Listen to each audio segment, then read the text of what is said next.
آج ہے عقیدہ توحید۔ آج کا جو مادہ ہے، جو مضمون ہے، آج سبجیکٹ جو ہے آج کا، وہ کیا ہے؟ عقیدہ توحید۔ عقیدہ توحید میں اس سے پہلے توحید ربوبیت اور توحید الوہیت کا بیان ہو چکا ہے نا؟ آج توحید کی تیسری قسم توحید اسماء و صفات، اس کا بیان ہوگا۔ توحید کی دو قسموں کا بیان ہو چکا ہے، توحید ربوبیت اور توحید الوہیت۔ توحید کی جو تیسری قسم ہے اس کا بیان آج ہوگا، اور وہ کیا ہے؟ توحید اسماء و صفات۔ وعلیکم السلام ورحمۃ اللہ۔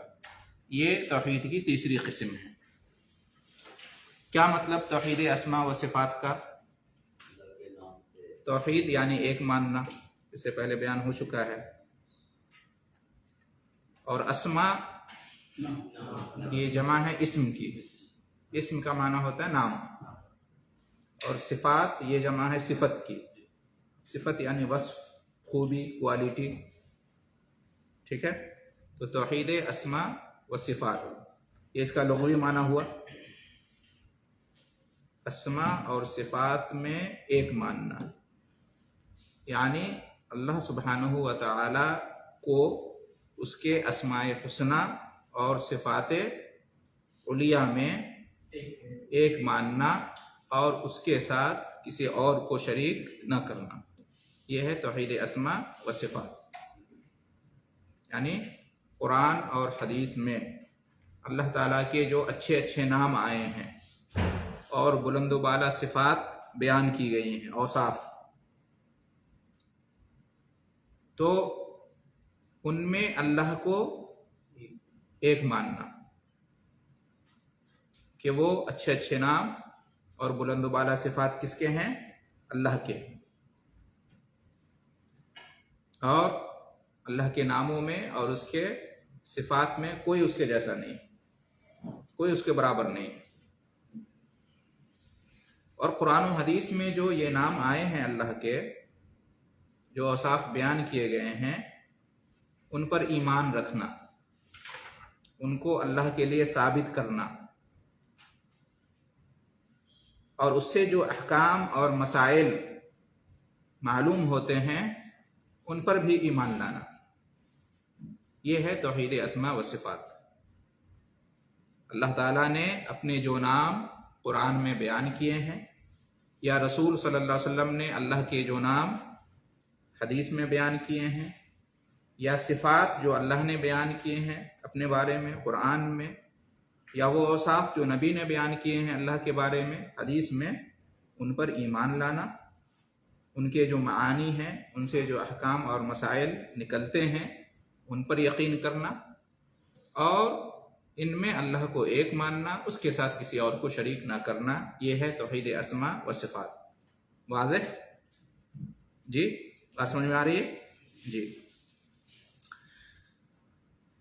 اسماء حسنی یعنی اللہ کے اچھے اچھے نام بہت سارے ہیں، جیسے مثال کے طور پر الخالق، الرحمن، الرحیم، الغفار، الرزاق، الودود، العلیم، السمیع، البصیر، القدوس، الحلیم، الخبیر، بہت سارے نام ہیں، الحکیم، العزیز، بہت سارے نام ہیں۔ تو یہ سب کیا ہیں؟ اللہ کے اچھے اچھے نام ہیں۔ مثال کے طور پر چند ایک آپ کے سامنے بیان کیے گئے ہیں۔ قرآن میں اللہ تعالیٰ نے ارشاد فرمایا وَلِلَّهِ الْأَسْمَاءُ الْحُسْنَى فَادْعُوهُ بِهَا، سورہ اعراف آیت نمبر 180۔ ترجمہ اس آیت کا کیا ہے؟ اللہ کے اچھے اچھے نام ہیں تو تم اللہ کو ان ناموں کے ذریعے سے پکارو، ان ناموں کے ذریعے سے تم اللہ سے دعا کرو۔ اسی طرح سے سورہ اسراء آیت نمبر 110 میں ہے قُلِ ادْعُوا اللَّهَ أَوِ ادْعُوا الرَّحْمَٰنَ أَيَّمَّا تَدْعُوا فَلَهُ الْأَسْمَاءُ الْحُسْنَىٰ، کہ آپ کہہ دیجئے کہ تم اللہ کو اللہ کہہ کر پکارو یا رحمان کہہ کر پکارو، بات برابر ہے، اللہ ہی کے لیے اچھے اچھے نام ہیں۔ اسی طریقے سے سورہ طٰہٰ آیت نمبر 8 میں ہے اللہ لا الہ الا ہو لہ الاسماء الحسنی، اللہ کے سوا کوئی معبود برحق نہیں، اور اسی کے اچھے اچھے نام ہیں۔ اور اسی طریقے سے سورہ حشر میں آیت نمبر 24 میں ہے وہ اللہ الخالق الباری المصور لہ الاسماء الحسنی، اللہ ہی خالق ہے، باری ہے، مصور ہے، یہ اللہ کے 3 نام آئے یہاں پر، اور اسی کے اچھے اچھے نام ہیں۔ قرآن مجید میں ان 4 مقامات پر اس بات کا بیان آیا ہے کہ اللہ تعالیٰ کے اچھے اچھے نام ہیں، اسماء حسنی ہیں، لہذا ہمارا اللہ کے ناموں پر ایمان ہونا چاہیے، یقین ہونا چاہیے، اور اللہ کے جو نام ثابت ہیں قرآن و حدیث سے اس کو ہمیں ماننا چاہیے اور اللہ کے لیے ثابت کرنا چاہیے۔ ٹھیک ہے، واضح ہو گیا؟ الوہاب یہ بھی اللہ تعالیٰ کے ناموں میں سے، الکریم، الجبار ہے نا، یہ بھی اللہ تعالیٰ کے ناموں میں سے، الالہ، القہار، بہت سارے نام ہیں۔ ان تمام ناموں پر جو قرآن و حدیث سے ثابت ہیں ایمان رکھنا ضروری ہے۔ اسی طرح سے اللہ تعالیٰ کی کچھ صفات ہیں، اللہ تعالیٰ کے اوصاف ہیں، اللہ تعالیٰ کی خوبیاں ہیں۔ ایک ہوتا ہے نام اور ایک ہوتی ہے صفت۔ نام اور صفت سے کیا ہوتی ہے؟ پہچان ہوتی ہے، جیسے ہمارا نام ہے اور ہمارے اندر اوصاف بھی ہیں۔ ہر ایک کا ایک نام ہے اور اس کی صفات ہوتی ہیں جو اس کی ذات پر، اس کے وجود پر دلالت کرتی ہیں، اور ان کے ذریعے سے وہ دوسروں سے مختلف ہوتا ہے، دوسروں سے پہچانا جاتا ہے نا۔ نام کا اور صفات کا یہ مطلب ہوتا ہے نا، نام اور صفات سے پہچان ہوتی ہے۔ تو اللہ تعالیٰ کے بھی نام ہیں اور اللہ تعالیٰ کی بھی صفات ہیں جن کے ذریعے سے اللہ تعالیٰ کی معرفت ہوتی ہے، پہچان حاصل ہوتی ہے۔ تو یہ اللہ کے نام ہوئے کچھ، اور اللہ کی صفات، اس کے بارے میں بھی قرآن میں بیان ہوا ہے۔ سورہ نحل آیت نمبر 60، وَلِلَّهِ الْمَثَلُ الْأَعْلَى وَهُوَ الْعَزِيزُ الْحَكِيمُ، اور اللہ ہی کے لیے بلند و بالا صفات ہیں، اونچی اونچی صفات، بلند و بالا اوصاف کس کے لیے ہیں؟ اللہ ہی کے لیے ہیں، اور وہ عزیز ہے، حکیم ہے۔ تو العزیز اور الحکیم یہ دونوں اللہ کے ناموں میں سے ہیں۔ سورہ روم آیت نمبر 27 میں ہے وَلَهُ الْمَثَلُ الْأَعْلَى فِي السَّمَاوَاتِ وَالْأَرْضِ وَهُوَ الْعَزِيزُ الْحَكِيمُ، اور اسی کے لیے یعنی اللہ ہی کے لیے مثل اعلیٰ ہیں، یعنی بلند و بالا صفات ہیں۔ تو ان دونوں آیتوں سے معلوم ہوا کہ اللہ تعالیٰ کے اوصاف بھی ہیں، اللہ تعالیٰ کی صفات بھی ہیں، تو ان پر بھی ہمارا ایمان ہونا چاہیے۔ اللہ کی صفات کیا ہیں؟ جیسے القدیر، یہ اللہ کے نام ہوئے، جتنے نام ہے اتنے صفات بھی ہیں۔ جیسے خالق، خالق تو خالق ہے، یہ نام ہوئے اللہ کے، صفات بھی، جی حکیم تو حکیم ہے، بالکل رزاق تو رزاق ہے، بالکل، جو سبھی نام ہیں، وہاب ہے، ہاں۔ جبار ہے، جبار نام بھی ہے۔ تو مطلب الرحمن نام بھی ہوا اور صفت بھی ہوئی، جی چند ایسے ہیں۔ تو پھر نام اور صفت دو کہنے کی کیا ضرورت ہے؟ رحمان یہ نام ہوا اللہ کا، اور رحمت یہ اللہ کی صفت ہوئی۔ الحکیم یہ اللہ کا نام ہوا، اور حکمت یہ اللہ کی صفت ہوئی۔ العلیم اللہ کا نام ہوا، اور علم اللہ کی صفت ہوئی۔ الحی اللہ کا نام ہوا، اور الحیات اللہ کی صفت ہوئی۔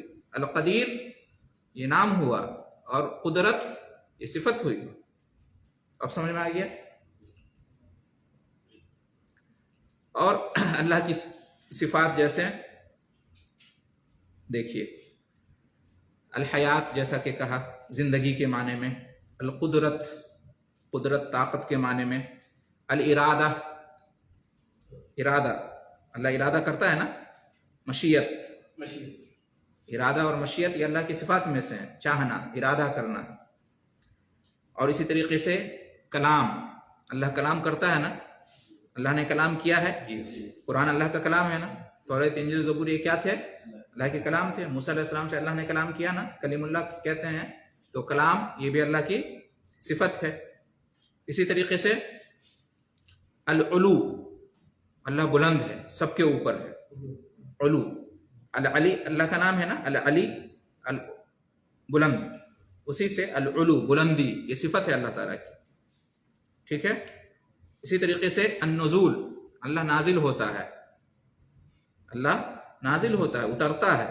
نزول یہ صفت ہے اللہ کی، حدیث میں ہے نا کیا، اللہ تعالیٰ روزانہ رات کے آخری پہر اس آسمان دنیا پر نازل ہوتا ہے، اترتا ہے.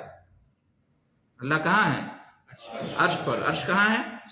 ساتوں آسمان کے اوپر. لیکن رات کے آخری پہر میں اللہ تعالیٰ وہاں سے اس آسمان پر روزانہ رات کو اترتا ہے اور انتظار کرتا ہے کہ کوئی بندہ اس سے دعا کرے، اس سے مانگے، اس کو پکارے تو اللہ تعالیٰ جو ہے اس کو دے گا.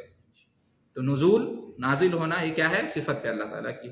المجی، آنا، اللہ تعالیٰ قیامت کے دن آئے گا، فیصلہ کرنے کے لیے آئے گا نا، جزا اور سزا کا حساب کتاب کے لیے اللہ تعالیٰ آئے گا قیامت کے دن. المجی یہ اللہ کی صفت ہے.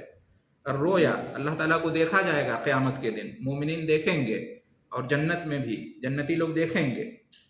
تو دیکھا جانا اللہ تعالیٰ کو، یہ بھی صفات میں سے. المجی یعنی آنا، جاء یجیء، مجی آنا، ہاں جا کہتے ہیں نا، جا آنے کو کہتے ہیں. الاستواء، اللہ تعالیٰ عرش پر مستوی ہے. اللہ تعالیٰ نے آسمانوں اور زمین کو پیدا کیا، پھر مستوی ہو گیا عرش پر. تو مستوی ہونا، استواء، یہ کیا ہے؟ اللہ کی صفت ہے. اسی طریقے سے الخلق، پیدا کرنا، یہ اللہ کی صفت ہے نا. الخالق اللہ کا نام ہوا، اور خلق پیدا کرنا یہ اللہ کی صفت ہوئی. اسی طریقے سے الرزق، رزاق اللہ کا نام ہوا، اور رزق دینا یہ اللہ کی صفت ہوئی، اللہ کا کام ہوا. اسی طریقے سے الاحیاء والاماتہ، مارنا اور جلانا، یہ کس کی صفت ہے؟ اللہ کی صفت ہے. السمع والبصر، سننا اور دیکھنا. السمیع البصیر اللہ کے نام ہے نا، دیکھنے والا، سننے والا. السمع البصر صفت ہوئی، دیکھنا اور سننا یہ اللہ کی صفت ہے، اس پر ہمارا ایمان ہونا چاہیے.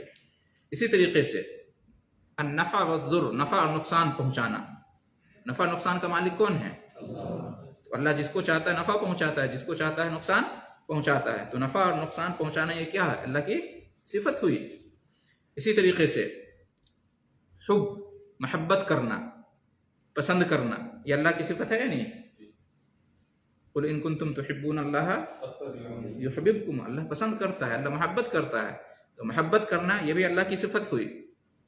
الرضا، راضی ہونا، خوش ہونا.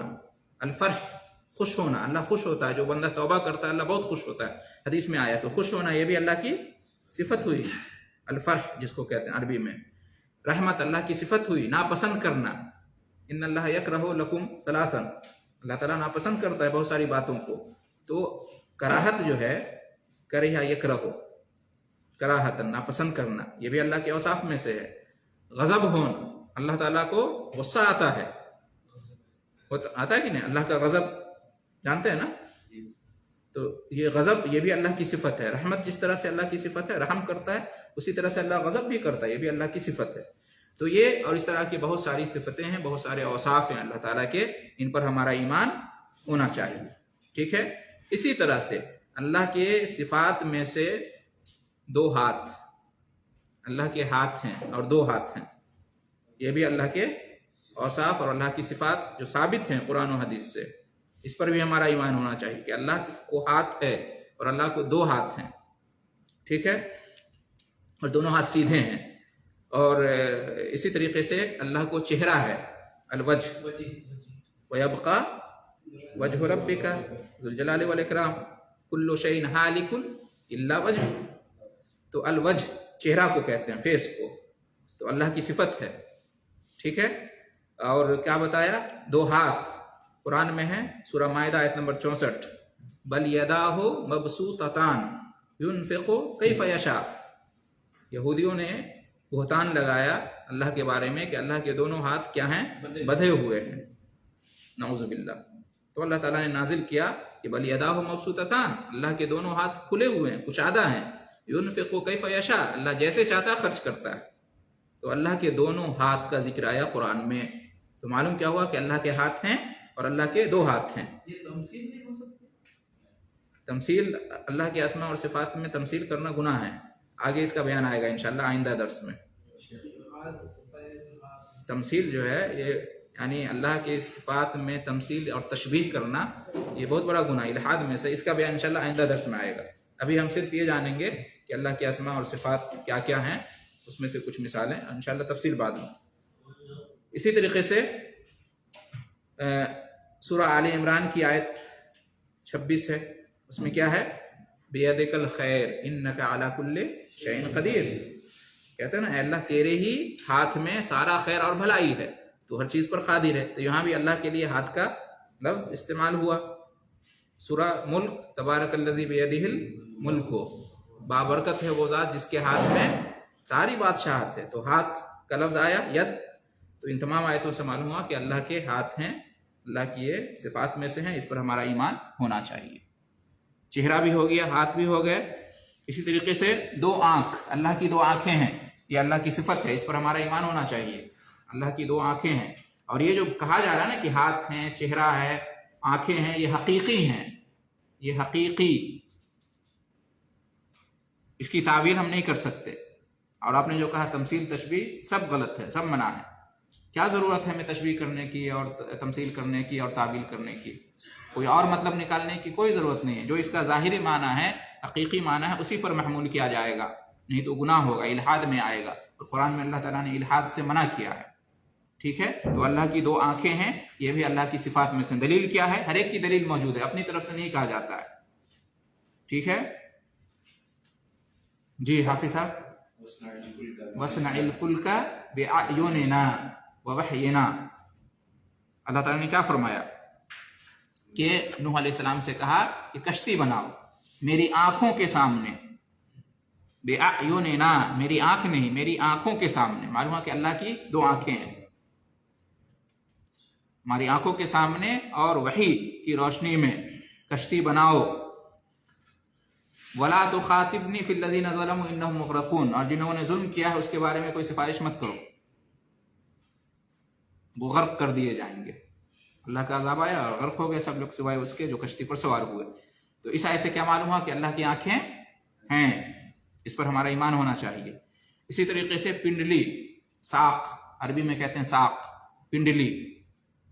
ٹھیک ہے. یوم یکشف عن ساق ویدعون الی السجود فلا یستطیعون، قرآن میں ہے، یہ قرآن کی آیت ہے. جتنی بھی دلیلیں دی جا رہی ہیں سب قرآن سے ہے کہ قیامت کے دن اللہ تعالیٰ اپنی پنڈلی کو ظاہر کرے گا، اپنی پنڈلی کو ظاہر. وہ تو انسان کے بارے میں، ہاں وہ انسان کے بارے میں، یہ اللہ کے بارے میں. یوم یکشف عن ساق، اللہ تعالیٰ قیامت کے دن اپنی پنڈلی کو ظاہر کرے گا، اپنی عظمت، اپنی ہیبت کو ظاہر کرنے کے لیے. ٹھیک ہے. اسی طرح سے قدم اللہ کی صفت ہے، قدم، پاؤں جس کو کہتے ہیں، پیر کہتے ہیں. دلیل قرآن کی صحیح بخاری شریف کی روایت ہے، یلقى فی النار وتقول هل من مزید. جہنمیوں کو جہنم میں ڈالا جائے گا تو جہنم کہے گی اور چاہیے، اور چاہیے. ہے نا، قرآن میں بھی ہے نا، سورہ قاف میں ہے. تو جہنم کا پیٹ نہیں بھرے گا، جہنمی اس میں ڈالے جائیں گے، پھر بھی جہنم خالی ہی رہے گی. جہنم کہے گی اور چاہیے، اور چاہیے. حتی یضع قدمہ فتقول قط قط، یہاں تک کہ اللہ تعالیٰ اپنا پاؤں اس میں رکھے گا تو جہنم کے کافی ہے، کافی، اب نہیں چاہیے. حتی یضع قدمہ، قدم کا لفظ آیا اللہ تعالیٰ کے لیے، تو یہ بھی اللہ تعالیٰ کی صفت ہے. صحیح بخاری شریف کی روایت ہے، حدیث نمبر 4848. انگلیاں، اللہ کو انگلیاں ہیں، یہ بھی اللہ کی صفات میں سے. دلیل ہے صحیح مسلم حدیث نمبر 2654. ان قلوب بنی آدم كلها بین اصبعین من اصابع الرحمن، کہ تمام انسانوں کے دل اللہ رحمان کی انگلیوں میں سے 2 انگلیوں کے درمیان ہیں.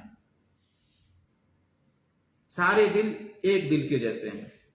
یصرفہ کیف یشاء حیث یشاء، اللہ تعالیٰ جہاں چاہتا ہے، جدھر چاہتا ہے بندوں کے دلوں کو پھیرتا رہتا ہے. کبھی بندہ کا دل ہدایت پہ ہوتا ہے، کبھی گمراہی پہ چلا جاتا ہے نا. تو اللہ تعالیٰ دلوں کا مالک ہے. پھر اللہ کے رسول صلی اللہ علیہ وسلم نے یہ دعا پڑھی، اللہم مصرف القلوب صرف قلوبنا علی طاعتک، اے دلوں کو پھیرنے والے اللہ ہمارے دلوں کو اپنی اطاعت، فرمانبرداری اور نیکی کے کام پر پھیر دے. ٹھیک ہے. تو یہ سب اللہ کی صفات ہیں، اس پر ہمارا ایمان ہونا چاہیے اور اس کا انکار نہیں کرنا چاہیے. انکار کریں گے تو گویا کہ آیتوں کا انکار کر رہے ہیں، کفر ہو جائے گا. اور تشبیہ تمثیل بھی نہیں دینا چاہیے، کیفیت نہیں بیان کرنا چاہیے. آگے انشاءاللہ تفصیل آئے گی. لیسا کمثلہ شیء، قرآن میں اللہ نے کیا فرمایا؟ اللہ کے جیسا کوئی نہیں ہے، کچھ بھی نہیں ہے. ہم کیسے کہہ سکتے ہیں کہ یہ تمثیل ہے، اس کے جیسے اس کے جیسے؟ کیفیت نہیں ہے. لیسا کمثلہ شیء، نہ اللہ کی ذات میں کوئی اس کے جیسا ہے، نہ اس کی صفات میں کوئی اس کے جیسا ہے، اور نہ اس کے افعال میں کوئی اس کے جیسا ہے. اللہ کی برابری کوئی نہیں کر سکتا. ٹھیک ہے، تو یہ اللہ تعالیٰ کے اسماء اور صفات کا کچھ بیان ہوا. وقت ہے نا ابھی؟ جی اچھا. اللہ تعالیٰ کے جو نام ہیں اس پر ہمارا ایمان ہونا چاہیے. تو اس اللہ کے نام پر ایمان میں 3 باتوں کا پایا جانا ضروری ہے.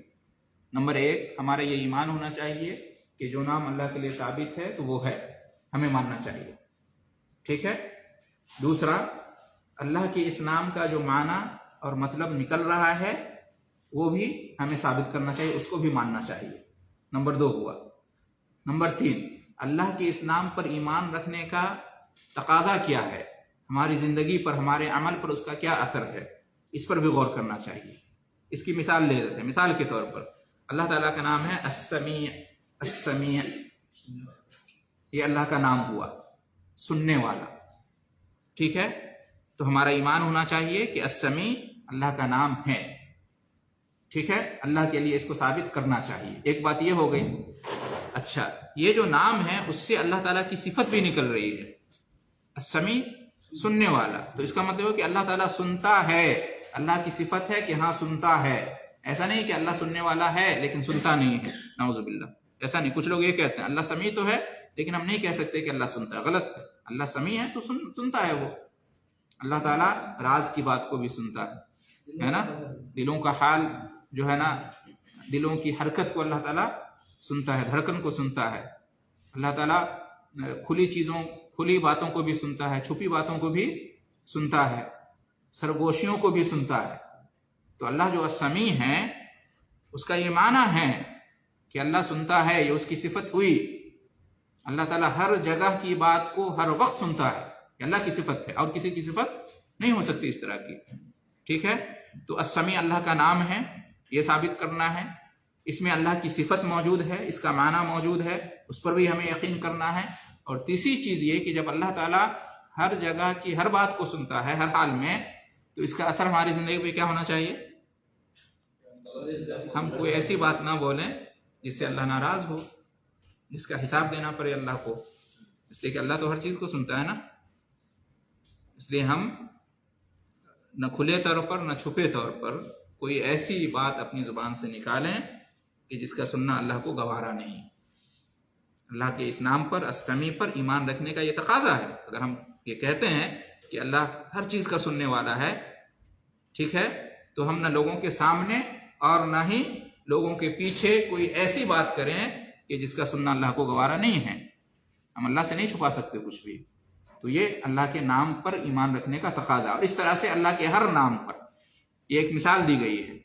اللہ کا نام العلیم ہے، اسی پر اسی طرح ایمان رکھنا. تو وہ نام بھی ہے، اس میں صفت بھی ہے، اور اس پر ایمان رکھنے کا یہ تقاضا بھی ہے. رزاق ہے، اس پر بھی یہی کہ اللہ کا نام ہے، وہ اللہ رزق دیتا ہے، اس کی صفت ہے، اور ہمیں اسی سے رزق مانگنا چاہیے. تو ہر نام میں یہی چیز ہے. ٹھیک ہے. اس کے بعد آخری چیز پڑھ لیتے ہیں، اللہ کے اسماء اور صفات کی اہمیت. یہ جو علم ہے یہ ایک مستقل علم ہے. اسماء اور صفات، اللہ کے اسماء حسنی اور صفات علیٰ کا علم حاصل کرنا، اس کے بارے میں جانکاری حاصل کرنا، اس کے بارے میں پڑھنا، پڑھانا، سیکھنا، سکھانا، یاد کرنا، یہ باضابطہ ایک علم ہے. اس علم کی اہمیت کیا ہے، اس کی فضیلت کیا ہے. ٹھیک ہے. نمبر 1، اللہ تعالیٰ کے اسماء اور صفات کا جاننا یہ ہمارے وجود کا مقصد ہے، یہ ہماری زندگی کا مقصد ہے. ٹھیک ہے. دلیل اس کی کیا ہے؟ سورہ طلاق آیت نمبر 12 پڑھیے حافظ صاحب. اللہ الذی خلق سبع سماوات، اللہ تعالیٰ وہ ہے جس نے پیدا کیا 7 آسمانوں کو اور 7 زمین کو. قرآن میں اس کا تذکرہ آیا ہے. جس طرح سے 7 آسمان ہیں، زمین بھی 7 ہیں، قرآن کی آیت بتاتی ہے. اس کے بعد